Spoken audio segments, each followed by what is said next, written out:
Welcome back to our channel. నేను మీ Kavya. So ఇవాళ మాత్రం నేను ఊరికి వచ్చిన. సో ఊరికి ఎందుకు వచ్చిన అంటే ఇక్కడ ఒక మెట్ల బావి బయటపడ్డదట. దానికి సంబంధించిన రిస్టోరేషన్ వర్క్ జరుగుతుందంట. ఇది మల్లక్క బావి అని పిలిచేటోళ్ళంట. దాదాపు 200 సంవత్సరాల పురాతన బావి అంట. అసలు ఇంతకీ హైదరాబాద్లో ఈ బావిలు ఎవరు దొవ్వించారు? ఒక్కొక్క బావికి ఒక్కొక్క చరిత్ర ఉంటుంది, ఒక్కొక్క బావికి ఒక రీజన్ తోటి దొవ్వించారు అన్నారు. సో అసలు మల్లక్క బావి చరిత్ర ఎందుకు తెలుసుకోనికి వచ్చిన. సో ఒకసారి మల్లక్క బావి మనం చూద్దాం అండ్ ఇక్కడ ఓయూలో ఉండే స్కాలర్ తోటి కూడా మాట్లాడదాం. అసలు రిస్టోరేషన్ వర్క్ ఎట్లా జరుగుతుందో కూడా తెలుసుకుందాం. సరే,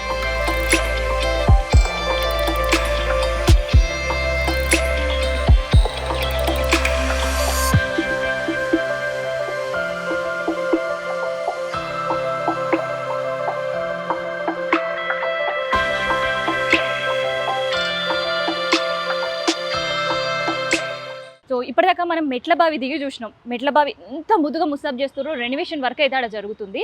కానీ హైదరాబాద్లో ఉండే మెట్ల బావులకి ప్రతి ఒక్క మెట్ల బావికి ఒక్కొక్క కథ ఉంటుంది. ప్రతి ఒక్క మెట్ల బావి తవ్వించడానికి ఏదో ఒక కారణం అయితే ఉంటుంది. సో అందులో కొన్ని మెట్ల బావులు ఏంటంటే అక్కడిక్కడ ఊర్లు మారి లేదంటే నీళ్ళ కోసం తిప్పలు పడకుండా ఉండాలి అని కొంతమందికి, ఇంకొన్ని బావిలలో ప్రత్యేకంగా ఓన్లీ ట్రెజరీ దాచుకోవడానికి, నిధులు దాచుకోవడానికి అని ఇంకొన్ని పైకి కనిపించడానికి మనకి తాగునీటి కోసం ఏర్పాటు చేసిండ్రు అని చెప్తారు. కాకపోతే కింద గుహలలో ఎన్నో నిధులు ఉన్నాయని కూడా ప్రచారాలు చేస్తుండే. నేను కొన్ని బుక్లలో అయితే చదివిన. సో ప్రజెంట్ నేను ఇల్లు నడుస్తున్నా. సో మన వెనకాల అయితే మెట్ల బావి ఉంది. సో ఈ మెట్ల బావిల గురించి ఇంకిన్ని ముచ్చట్లు మనం తెలుసుకుందాం. దాంతోపాటు హైదరాబాద్లో ఉండే ఒక్కొక్క ప్లేస్కి కూడా ఒక్కొక్క రహస్యం అనేది ఉంది అంటుంటారు. సో అవి ముచ్చట్లు అన్నీ కూడా తెలుసుకుందాం. ఇక ప్రజెంట్ మనతోటి స్కాలర్ ఉన్నారు, వీరప్పన్న. మాట్లాడదాం. అన్న నమస్తే. నమస్తే అమ్మ. సో హైదరాబాద్ అనేది ఒక హెరిటేజ్ సిటీ. అవును, మీకు కూడా ముచ్చట ఎరకనే. సో హైదరాబాద్లో ఒకదాని వెనకాల ఒకటి మెట్ల బావులు బయటపడుతుంటే అసలు ఎట్లా అనిపిస్తుంది? అంటే హైదరాబాద్ అనేది ప్రధానంగా ఇది ఒక చారిత్రక నగరము. ఈ నగరానికి ప్రధానమైన నీటి వనరులు మనం ఏ విధంగా విభజించుకునేదంటే నదులు ఉన్నాయి. ఇప్పుడు మూసీ నది పెద్దది, తర్వాత వాగులు ఉన్నాయి, తర్వాత కుంటలు, చెరువులు, బావులు, ఈ విధంగా రకరకాల నీటి వనరులు ఉండేవి. ఈ నీటి వనరులు ప్రధానంగా బావులు. ఈ బావుల్ని మనం ఉర్దూలో బౌలి అంటాము. ఉదాహరణకు గచ్చి బౌలి. గచ్చి అంటే సున్నంతో చేసింది బావులి. అది దూద్ బౌలి అంటే అంటే నీళ్లు పాలంత స్వచ్ఛంగా ఉన్నాయి అనమాట. దూద్ అని. తర్వాత ఇంజన్ బౌలి. ఇంజన్ అంటే ఇంజన్ బట్టి వ్యవసాయ సాగు కోసం ఉపయోగించే వాళ్ళు. తర్వాత పుత్లీ బౌలి. పుత్లీ బౌలి అంటే మనకు కోటిలో ఉంటుంది. అది మెడికల్ కాలేజ్ ఉందా, మెడికల్ కాలేజ్ సరౌండింగ్ ఏరియాలో ఉండేది. పుత్లీ అంటే బొమ్మల బాయి అనేది. అంటే రాను క్రమంగా ఆ విషయాలు అనేవి మరుగున పడిపోతున్నాయి. ఈ బౌలీలో ఉన్న ప్రాధాన్యత తగ్గిపోతుంది. ఈ బౌలీలో ఏర్పడుతున్న ప్రధాన కారణం ఏంటంటే సాగునీరు కావచ్చు, అదే విధంగా తాగునీరుకు రెండు విధాలుగా ఉపయోగించుకునే వాళ్ళు. అయితే అన్న నేను ఎక్కడో ఒక బుక్ లో చదివిన, బుక్ పేరు అయితే నాకు యాదకి లేదు. కాకపోతే గతంలో అప్పుడు ప్రతి బావికి ఒక పేరు, ప్రతి బావి తోడించడానికి ఒక కారణం. ఇంకొన్ని బావిలేమో సూర్యునికి పైన నీళ్ళ బావిలనే కనిపిస్తాయి. కాకపోతే అది ట్రెజరీ దాచుకోవడానికి, యుద్ధ సమయంలో కొన్నేమో వెపన్స్ దాచుకోవడానికి కూడా బావిలను వినియోగిస్తుండే అప్పట్లో రాజులు అన్నాం. వాస్తవమేనా అన్న? అవును, వాస్తవమే. ఇప్పుడు మనకు రాచకొండ తీసుకున్నా, తర్వాత దేవరకొండ తీసుకున్నా, తర్వాత భువనగిరి తీసుకున్నా, ఆ గుట్టల పైన ఏవైతుందో, ఆ కోటల పైన ఏమవుతున్నాయో, ఆ కోటల్లో ఈ బావులు అనేవి ఉండేవి. ఈ పక్క రాజులు దండయాత్ర చేసినప్పుడు ఈ దోపిడీకి గురైతే అని ఆ సొమ్మును కొంత దాంట్లో దాచిపెట్టిపోయేవాళ్ళు అనమాట. అట్లా ఒకటి. ఇక్కడ హైదరాబాద్కు తీసుకున్నట్లయితే మనకు ప్రధానంగా ఈ బావులు ఏవైతున్నాయో తాగునీరు, సాగునీరు. ఇప్పుడు ఉదాహరణకు మనం ఓయూలో తీసుకున్న ఇది మహాలక్క బాయ్ అనేది, అంటే స్థానిక జమీందారు. ఇది 200 సంవత్సరాల క్రితం నిర్మించినట్టు ఆధారాలు ఉన్నాయి. 200 సంవత్సరాల క్రితం. ఇదే కాకుండా ఈ సరౌండింగ్ ఏరియాలో 4 బావులు ఉన్నాయని అంటున్నారు. ఒకటి మనకు అడిక్మెంట్ దగ్గర బయటపడ్డది, ఇంకోటి ఇఫ్లూలో ఉన్నది, ఇంకోటి ఇంకెన్నో ఉండేనంట. అది దాని ఆధారాలు దొరకట్లేదు. అయితే దీని కూడా మహాలక్క బాయ్ అంటే స్థానిక జమీందారు. అయితే ఆమె ఇక్కడ యూనివర్సిటీ కన్స్ట్రక్షన్ అయ్యేటప్పుడు నిజాంకు ఈ దాదాపు 1400 ఎకరాస్ వరకు రాసిచ్చిందని వినికిడి అనమాట. అయితే ఆ పేరుతోనే మహాలక్క బాయ్ అనే పేరు కూడా వచ్చింది. దీని ప్రధానంగా తాగునీరు, అదేవిధంగా సాగునీరుకు ఉపయోగించేవాళ్ళు. ఆ పైన ఉత్తరం వైపున మనం తూర్పు వైపున చూసుకున్నట్టయితే అక్కడ నుంచి ఈ మోటార్లు కొట్టి వాటర్ ఎక్కడంటే ల్యాండ్స్కేప్ ఉందా, ఆ ల్యాండ్స్కేప్ వరకు కూడా డ్రైనేజ్ ఉండేది అనమాట. వాటర్ పోయేది.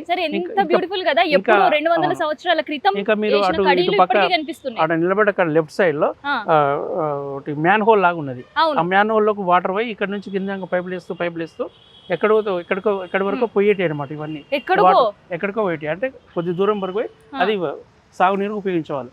ఇంకోటి ఏంటంటే ఈ నిజాము మౌలాలికి వెళ్ళే క్రమంలో ఇదే దారిలో పోతూ ఇక్కడ ఆగి కాసేపు సేద తీరేవాడంట. మౌలీలను కూడా రాజప్రసాదం ఉండే, అంటే గవర్నమెంట్ అది సమీక్షల కోసం కావచ్చు, ఇంకా ఇతర విషయాల కోసం ఇటు నుంచి వెళ్ళేటప్పుడు ఇక్కడ కొద్దిసేపు ఆగి ఇక్కడ సేద తీరే ఒకటి చారిత్రక ఆధారం ఉన్నది. దీనికి సంబంధించింది ఇదన్నమాట. సో అంటే ఎప్పుడో కన్స్ట్రక్ట్ చేసిన ఆ సిస్టమ్ కూడా ఇంకా మనకు అట్లా కనిపిస్తున్నాయి.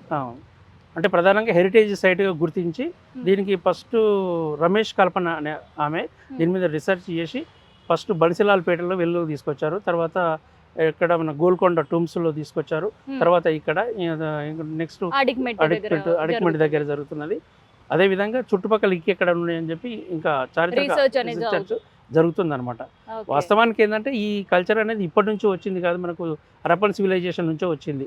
ధోలవీర, గుజరాత్లో ఉన్న ధోలవీరలో కూడా ఇట్లాంటి స్టెప్ వెల్స్లో మనకు ఫ్లోర్లు కనబడతాయి. First floor, second floor, third floor.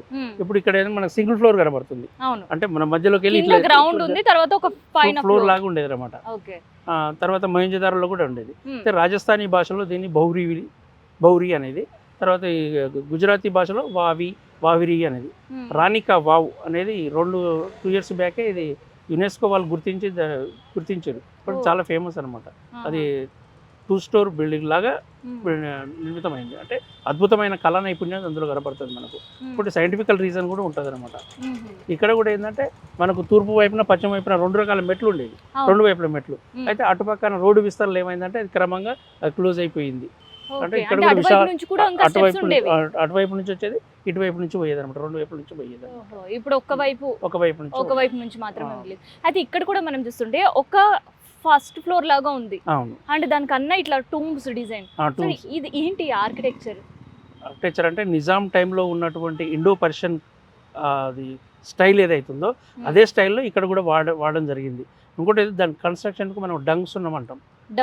Dung సున్నం అంటే ఇప్పుడు ఉన్న వాళ్ళకు గుర్తు అంటే మనకి యాదగిరి గుట్ట కట్టేటప్పుడు కూడా దాన్నే కొంతవరకు యూజ్ చేసిర్రు. అంటే మనకు సున్నము, తర్వాత కంకర, తర్వాత ఇసుక, ఇవన్నిటిని కలిపి మిక్స్ చేస్తూ వచ్చిన దాన్ని యూజ్ చేసేవాళ్ళం. ఇప్పుడు కూడా మనకు కనపడుతుంది. అది వాల్ కట్టేటప్పుడు దాన్ని యూజ్ చేసారు. తర్వాత ఇది మన ఇటుకలు కట్టేటప్పుడు కూడా అదే సున్నం కనపడుతుంది. అంటే పర్ఫెక్ట్గా ఉంటుంది అనమాట, పటిష్టంగా ఉంటుంది అది. ఓకే, అవును, మనకి చార్మినార్ రెనోవేషన్ లో కూడా దాన్నే వాడేది అనమాట. కాబట్టి ఇంత చారిత్రక నేపథ్యం ఉన్న ఇట్లాంటి వాటిని హెరిటేజ్ సైట్ గుర్తించి ప్రభుత్వం ఇంకా వెలుగులోకి తీసుకొస్తే టూరిజం కూడా డెవలప్ అయ్యేందుకు అవకాశం ఉంటుంది. రాబోయే తరాలకు కూడా ఇంత చరిత్ర ఉన్నదని తెలుసుకునేందుకు అవకాశం ఉంటుంది. ఇంకోటి దాని మీద పరిశోధనలు చేస్తే భవిష్యత్తులో కూడా ఇట్లాంటివి నిర్మించేందుకు అవకాశం ఉంటుంది అనమాట. అయితే ఇప్పటిదాకా మనం చూస్తుంటే నీళ్లు తీసేస్తున్నారు, ఇంకో పక్క ఊట వస్తుంది. అంటే ఇది ఊట బావే అయ్యి ఉండొచ్చు అన్న. బావులు అంటేనే ఊట ద్వారా వస్తాయి కదా. అంటే కింద నుంచి రకరకాల పాయలు ఉంటాయి, ఏదో పాయ నుంచి వాటర్ వస్తుంటుంది. అంటే వాళ్ళు తవ్వేటప్పుడే వాళ్ళకు ఒక రకమైన అవగాహన ఉంటుంది.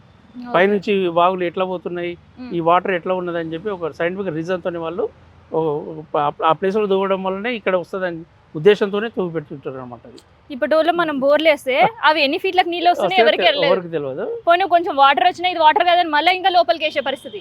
కానీ అప్పటి ఎంత నాలెడ్జెస్ ఉండొచ్చు కదా. అవునవును.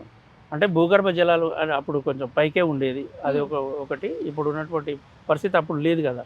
అప్పుడు మొత్తం అటవీ ప్రాంతం, కాకులు దూరని కారడవి, చీమదూరు చిట్టడవి అంటాం కదా, అట్లాంటి ప్రాంతం అనమాట. అయినా కానీ ఇక్కడ కల్టివేషన్ సాగుతుండేదంట ఇందులో. ఇంకోటి కొంచెం తాగునీరు కూడా ఉపయోగించే వాళ్ళని తెలుస్తుంది అనమాట. అయితే ఇప్పుడు ఈ బావి కనుక మంచిగా చేస్తే ఓయూకు కూడా ఏ నీళ్ళు వాడేందుకు అవకాశం ఉంటుంది. ఇప్పటికేందంటే సికింద్రాబాద్ రైల్వే స్టేషన్ మీకు తెలుసో తెలియదు, దగ్గరలో ఉన్న ఇంజన్ బౌలిలో దాదాపు పర్ డే 1,00,000 gallons వాటర్ తోడి దాన్ని యూజ్ చేస్తున్నారంట. అసలు చాలా వండర్ కదా. అవును.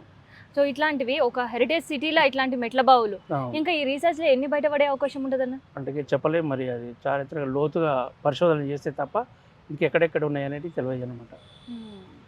అంటే ఇక్కడ మనకు హైదరాబాద్లోనే ఇన్ని కనబడుతున్నాయి. ఇంకా హైదరాబాద్ సరౌండింగ్ ఏరియాలో ఉన్న సిటీలు పాతాయి, వాటిల్లో కూడా ఉండేందుకు అవకాశం ఉంటుంది. ఈ మధ్య కాలంలో ఎల్లారెడ్డిలో ఒకటి బయటపడింది, చాలా పెద్ద బావి, దీనికన్నా డబుల్ ఉంటుంది అనమాట.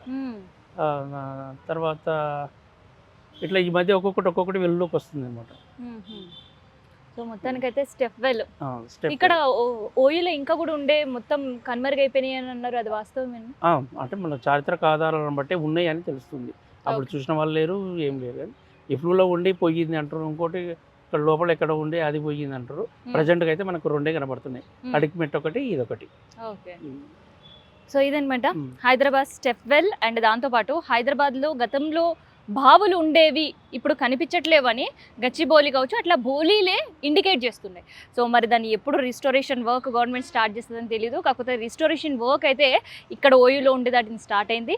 సో ఇంకొన్ని నెలల్లో బ్యూటిఫికేషన్గా మనం బన్సిలాల్పేట్ బాయి లేదంటే మనకి ఎక్కడ అంటే లంగర్ హౌస్ దగ్గర ఉండే బాపుఘాట్ బాయి ఎంత మంచిగా హెరిటేజ్ ఎంజాయ్ చేసినామో, సో అట్లాంటి సిచ్యువేషన్ కూడా మళ్ళీ ఓయూకు రావాలని కోరుకుందాం. సో అట్లాంటి స్టెప్ వెల్ మళ్ళీ మన అందరి కళ్ళ ముందు రిస్టోరేషన్ చేసి చూపించాలి అధికారులను కూడా మనం కూడా కోరుకుందాం. సో ఇది ఓయూలో ఉండే స్టెప్ వెల్కి సంబంధించిన ఇన్ఫర్మేషన్.